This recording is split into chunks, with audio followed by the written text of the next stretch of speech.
just wanted to share a few other things I'd love to hear about. One of the first times I heard your name, Sam, was along with Laura Nalbandian creating a scholarship for marginalized folks. And Right. since then, I think there's been a really powerful explosion, just beautiful, of being able to hear other voices. And so I kind of wanted to check in with you about that and hear what started that, and where do you think we're going next? In terms of diversity, um, and Norwalk. So to make a long story much shorter, um, when I first started going to conferences and getting involved in the astrological community, I took immediate notice that it was largely white. Yeah. And it didn't seem very accustomed to dealing with people of color. My first conference was in New York, and they have a biannual conference, which is localized. And when I say localized, mainly local astrologers who kind of present in the fall and the spring. And I went to, I think, the spring one. And I immediately noticed I was the first and only Black person there, which, having grown up in the 70s in an all-white neighborhood at one point, that wasn't a big deal for me. So that wasn't kind of like, oh my God, I just was like, okay, whatever. And then I also heard Robert Zoller there, who was one of the three Robs related to Project Hindsight.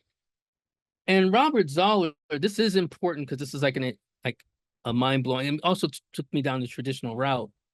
I'm in one of his lectures, and he says in a room full of white people, like, well, we have the Moors and darker people to thank for our astrology as we know it when we were practically in caves. And I looked around and I knew I was surrounded mainly by white people. And I'm like, is this a dream? Did he just say that in front of a room of white people that we owe it to darker people and Moors? Like, who is this guy? And so I got to talk with him after his lecture, and he told me about this course that had been developed for him. There's more about that, but we don't have time for that. So I signed up for that course later. But on a lunch break, now you two have both met me in person. For those who have not met me in person, I'm 4 feet 11 inches, right? I am not the most intimidating Black man you'll run into.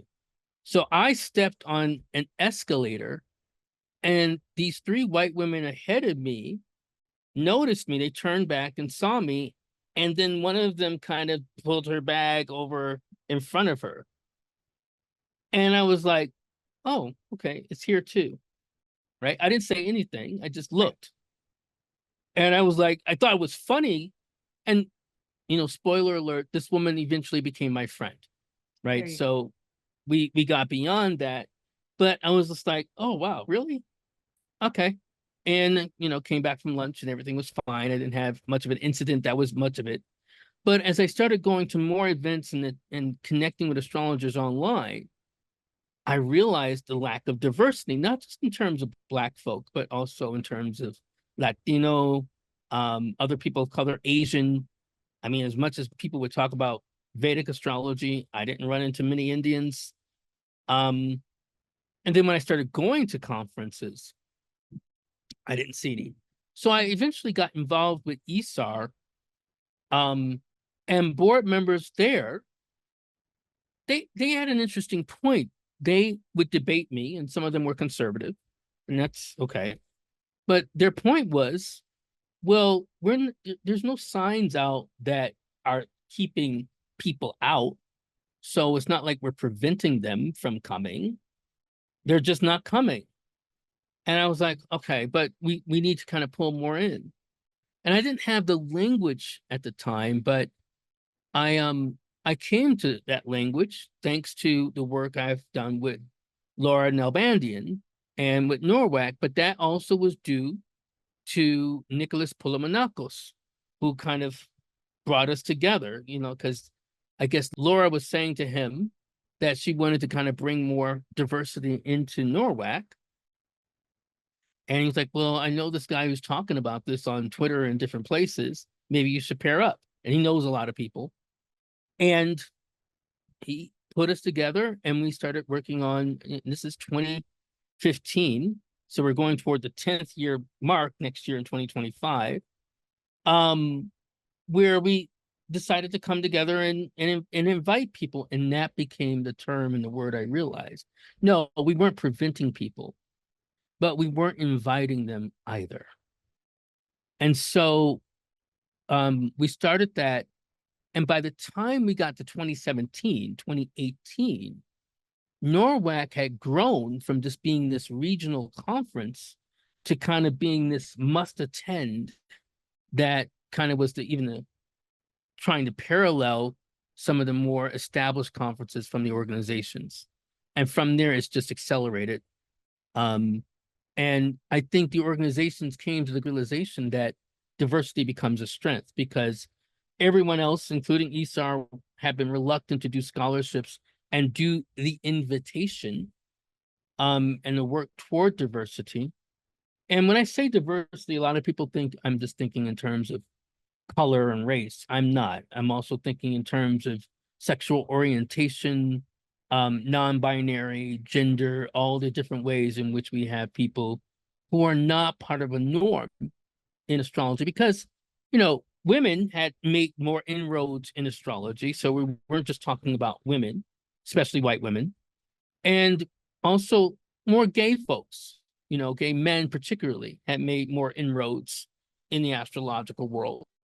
But the diversity became more about pulling in people who were off the beaten path. And so that's where we are. You asked, where are we going? Well, again, I think Norwalk is on the cutting edge.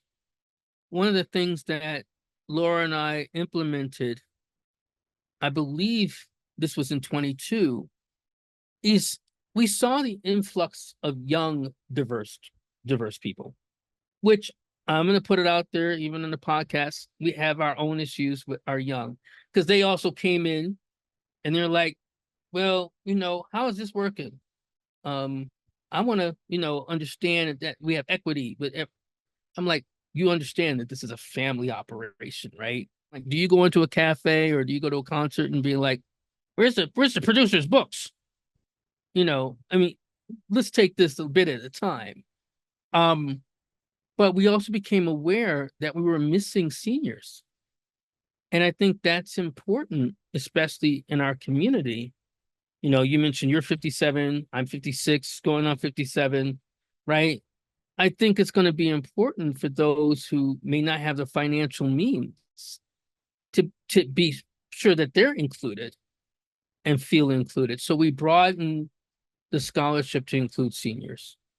So we're thinking about how diversity can be truly diverse. Now, some people are like, well, you're not bringing people from India or China. That becomes a whole different thing because of visas, and how we have different notions of ethnicity. We know most Chinese folks are Han. So you could say, what about bringing in other people who are, ethnic or minorities there? Maybe in time, but I think we need to kind of start off in those communities, right, in China, and broaden our ideas of diversity. Right. Well, I think it's contributed immensely to enriching the language. I know for me, I've been, I don't know, really moved. I think that first year when Olympia Ossett came in, and now she's worked with folks to put a grocery store in Compton in a food desert. And Charlotte. Daisy Octobia Latifa. Oh my God, just remarkable things that folks have done since then. And then the sexual preference or gender markers, not saying everything is male or female, acknowledging where we can kind of see that. I think it really, that in particular for me, and it was big. We had we had some pushback the first few years, right? Yeah. We had some bumps, Yeah. we had, some key speakers and people who have been there for years suddenly didn't feel as comfortable or couldn't Yeah. land the same kind of jokes, right? The Right. same kind of Right. way, right? Right. So it became different. The culture shifted, Oh, kind yeah, of the sort culture and shifted and it continues. has. And Right. so it's going to Yeah. keep shifting and just stay attentive to that. And it's also shifted the astrological culture. Like, I mean, the idea that we had a black woman president of ESAR for a while, Yeah. and then we had uh just things have shifted. That It's wasn't good. something that was present, Yeah. you know, 10 years ago.